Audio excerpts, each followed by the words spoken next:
ইফতারের সময় মজাদার শাসলিক রেডি করলাম। কিভাবে রেডি করছি চলুন রেসিপিটা দেখে নিই। আসসালামু আলাইকুম। প্রথমে আমি ছোট ছোট কিউব করে মাংস কেটে নিছি, মুরগির মাংস। এক টুকরা লেবুর রস দিয়ে দিচ্ছি মাংসর মধ্যে। তারপর স্বাদ মতো লবণ দিয়ে দিচ্ছি। তারপর লাল মরিচের গুঁড়া দিচ্ছি হালকা করে। তারপর মশলার গুঁড়া আধা চামচ দিয়ে দিলাম। তারপর ব্ল্যাক পেপার দিয়ে দিলাম আধা চা চামচ। তারপর রাঁধুনি মাংসের মশলা দিয়ে দিলাম অল্পখানি। তারপর সয়া সস।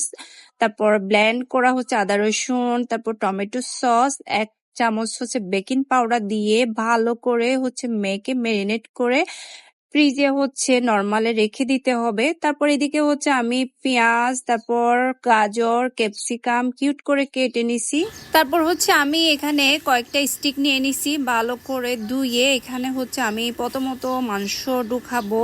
তারপর একটা মাংস, একটা পেঁয়াজ, একটা গাজর, একটা ক্যাপসিকাম, এইভাবেই করে আমার স্টিকগুলা সাজাইতে হবে। এই চিকেন শাসলিকটা না ছোট বড় সবাই পছন্দ করবে। আমার তো অনেক বেশি ভালো লাগে, আর ইফতারের টাইমে এই ধরনের জিনিসগুলো খেতে না অনেক ভালো লাগে। তারপর এখানে সুন্দর করে সাজানো হয়ে গেছে আমার।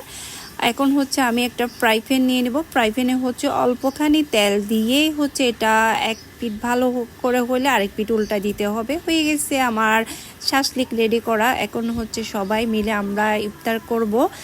ওকে, সবাই ভালো থাকবেন, আর সবাই আমার ভিডিও লাইক কমেন্ট শেয়ার দিয়ে পাশে থাকবেন, একটু সাপোর্ট করবেন।